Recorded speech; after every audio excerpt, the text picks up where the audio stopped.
took place in Boulder, Colorado last night. We'll have more right after this.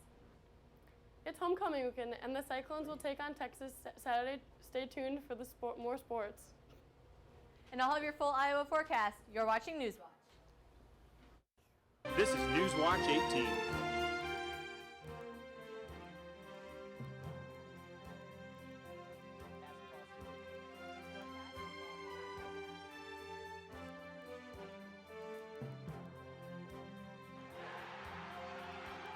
Newswatch 18 starts now.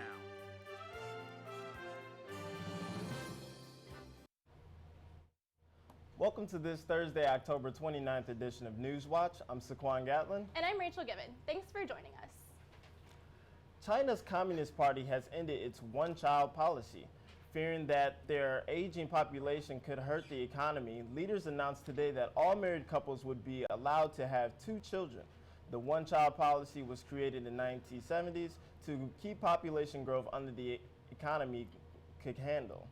The one-child policy created a skewed ratio of males to females because traditional families prefer to have sons instead of daughters. Some are saying that this new law is likely to cause a baby boom. China did ease some of the restrictions under the one-child policy in 2013 by allowing couples to have 2 children if one of the parents was the only child. After one student at Spring Valley High School in Columbia, South Carolina refused to put her cell phone away during class, administration called Deputy Ben Fields to handle the situation. When Fields' verbal attempt to get the student to put the phone away didn't work, things got physical.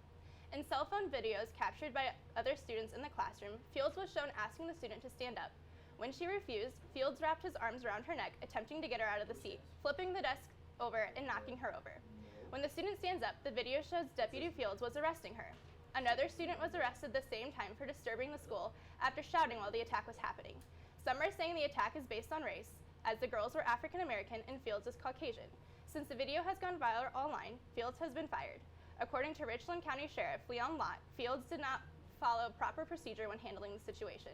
Fields has been criminally charged for his actions, but the Federal Bureau of Investigations and the Justice Department have opened a civil rights investigation. In the last home game for Iowa State, Texas Christian University quarterback Trayvon Boykin took a second during the pregame coin toss to speak with one particular Iowa State fan. Blank Children's Hospital Kid Captain Abby Faber, who has spastic diplegia palsy, which causes stiffness in the lower extremities. Faber was chosen to watch the coin toss from the field when Boykin had made his way to the Iowa State side to introduce himself. The photo and story of the moment went viral. After the game, one TCU fan set up an online fundraising account collecting over $31,000 for Faber's future health care. After the game, Boykin posted the image of his Instagram with the caption, "It's bigger than a game. I love touching young people's lives." Rumors are floating around about the possibility of Faber and her family attending TCU's next game, although the family has not confirmed them. Former Iowa State's men's basketball coach Fred Hoiberg coached his first game in the NBA Tuesday night. Hoiberg took the job of head coach for the Chicago Bulls this summer. In his first NBA game of the regular 26-game season, Hoiberg's new team took on LeBron James and the Cleveland Cavaliers. With the Bulls' victory, Hoiberg claimed his first professional basketball victory as a head coach. "We wish you the best luck in the Windy City, Coach." A common chemical used in sunscreen may be to blame for the bleaching of coral reefs in coastal areas. Researchers found that the chemical oxybenzone has toxic effects on coral. The chemical creates problems within the coral's DNA and eventually killing it. With rising sea temperatures, coral reefs are already vulnerable to bleaching, a process that causes coral to reject symbiotic organisms, and in turn, the coral loses its color. It is estimated that between 4,000 and 6,000 tons of sunscreen enter coral reef areas globally each year. The GOP presidential candidates took their stage in their third debate Wednesday night. Donald Trump has lost some momentum, and Ben Carson is currently the frontrunner for the Republican nomination. Candidates touched on tax plans, immigration, minimum wage, gun control, and the media. The candidates were all in agreement that the media could not be trusted. Ted Cruz criticized the debate moderators for what he said illustrate why the American people don't trust the media. Donald Trump was particularly quiet, but said he liked to be unpredictable. So, Courtney, what is it like in the world of sports this week? Well, Sequan, you can expect to see a great game this weekend as Iowa State faces Texas for homecoming. As for the rest of the Cyclone athletics, I'll have more right after this.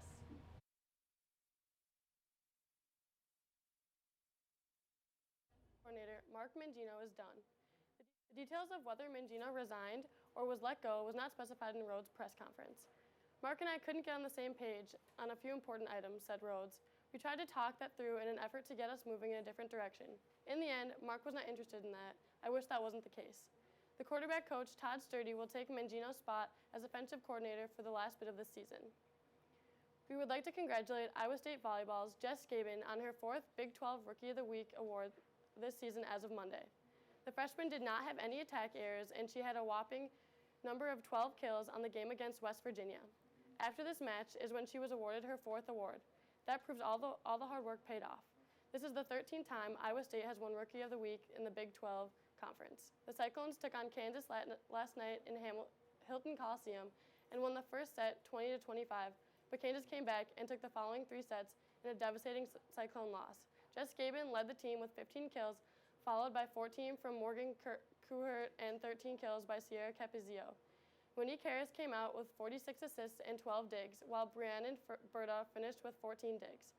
Come support the team at Hilton with another game on October 31st against Oklahoma at 12 p.m. Only one tournament remains for the ISU women's tennis team, meaning that the team will have to start putting together pieces of the roster for that season that starts in January. Through this preseason, the team has suffered through multiple injuries, which can make it hard to put together a substantial roster. The team's goal was to have the roster ready before the Wildcat Invitational in Daytona, Florida. Coming into Florida, we are dealing with more limitations than we wanted, said ISU coach Armando Espinoza. The team had a lot of potential that we will wish them luck at their invitational and regular season ahead. Bad news for the Minnesota Gopher football fans this week, as head coach Jerry Kill has resigned from his coaching position for medical reasons. Kill has been battling an ongoing fight with epilepsy for the past 5 years, and coaching a Division I football team has not made it any better. I don't have any more energy, Kill said. None. Kill missed a portion of 5 season games in the first 3 seasons at Minnesota due to seizures that included an on-field attack during a game against New Mexico State in 2011. Kill had a career record of 156-102 as a head coach, 29-29 at Minnesota. There is no doubt that Kill transformed from the Minnesota team, and he will be missed by all. And now we're joined by Jan at the wall. Jan, we had a beautiful day today. Can we expect these nice temperatures to stick around? It was a pretty nice day, but it was also pretty windy out there. I'll let you know how long that wind is going to stick around after the break. Welcome back to Newswatch. Looking ahead, we have some rain coming our way tomorrow night into Saturday, but then we do have a warm-up ahead, and we have a sunny start to next week, so not all bad news. Right now, though, outside we are sitting at 45 degrees, and we have some clouds out there in Ames with those winds out of the northwest. Those current temps, though, pretty much 40s all around the state, lower 40s. We are cooling off for the evening, though. And those winds are out of the northwest all across the state, but Mason City is the hot spot with 13-mile-an-hour winds, which is keeping them much cooler than the rest of us. They are sitting at a 35-degree wind chill, so right now we are only at 41 degrees for our wind chill, but pretty soon we're going to be looking at having to bundle up for those wind chills to get across campus. Looking at clouds and radar, we do have a few clouds that are trying to get out of the way for us, but we are going to say mostly cloudy for the remainder of the evening. And taking a wider look, we don't have a whole lot of precipitation to worry about, but on here you can see those traces of blue floating around, so it is time to start talking about snow. We could be seeing it as early as next week, unfortunately, here. We do have high pressure, though, sitting to our south, which is going to start moving off, keeping us pretty dry and clear around the state. But then as that high pressure moves off into Friday, we're going to start having those chances for showers. Pretty good chance all day Friday into Saturday morning, but hopefully those showers are going to be clearing off by game time Saturday evening. Tonight, though, we're going to dip down into the 30s all across the state. Not quite going to reach freezing here in Ames, but to the north and west, they are going to be a little bit cooler and probably below freezing in those areas. Tomorrow we're going to get up into the 50s across the state, mid-50s, so comfortable fall weather, and those winds are going to die down, so much more comfortable than it was today. Tonight in Ames, we're going to dip down to 34 degrees, those clouds sticking around with those winds that were so windy out there today blowing you across campus, calming down into the evening. But tomorrow those winds are going to pick back up, getting up to 55 for our high temperature, and then those winds out of the south at 6 to 11 miles an hour. Looking ahead to Saturday, though, homecoming against Texas. It's going to be a soggy start to the day with some showers Saturday morning, but by game time, we're looking at 52 degrees for kickoff, but only cooling off from there, so be sure you bundle up for the game. Looking at the next 7 days, though, we've got 55 degrees for the next 2 days, and then sunshine returns, and we do have a warm-up even going as high as 69 on Monday, and then dipping down into the rest of the week. Stay tuned, there's more news after the... Get into the Cyclone spirit. The ISU bookstore is sponsoring a homecoming pep rally from 5 to 8:30 this Friday night at the Alumni Center. Food trucks and a cash bar will be present along the games with games and giveaways. The marching band, spirit squad, student athletes, coaches, and others will be in attendance to get the excitement going. If you purchase a food on campus button, you can show it off for a free cookie. Still hungry after the rally? There will be free pancakes on Central Campus from 10 to midnight, when the traditional crowd of students and alumni will gather under and around the campanile to participate in mass campaneling as fireworks explode above. American musician Norah Jones is scheduled to perform in Ames. The singer-songwriter will sing at Stevens Auditorium tomorrow night at 8 o'clock. Jones's music has appeared in many TV shows and films, including Ted and Ted 2, Trainwreck, Parenthood, and Dancing with the Stars. She is known primarily for jazz music, yet she also performs blues, folk, and country. If you want to purchase tickets to the show, they are still available at Ticketmaster.com. Tickets range from $29 to $65. Bad news for bacon lovers. A new study found that with every 2 strips of bacon that you eat, you increase your pancreatic cancer increases by 19%. Bacon is not the only culprit, however. The study cited that the consumption of any kind of processed meat like sausage, bacon, or ham to be risky. For this study, researchers reviewed 11 studies on over 6,000 different case reports of individuals with pancreatic cancer to find a link between red and processed meats and cancer. Processed meats generally contain nitrates, which are notorious carcinogens. James H. Hodges, the president of the American Meats Institute, finds the study to be inconclusive because it does not factor in different lifestyle factors that could contribute to pancreatic cancer. Hodges says that eating red and processed meats is part of a balanced, healthy diet. The workplace of the Memorial Union plans to have a variety of new and exciting classes throughout November. Some of the upcoming activities include photography workshop, a stained glass class where participants can make glass candle holders, walk-in belly dancing, and several paint-your-own pottery sessions. The workshop is located on the ground floor of the Iowa State Memorial Union and is open throughout the week with varying hours of operations.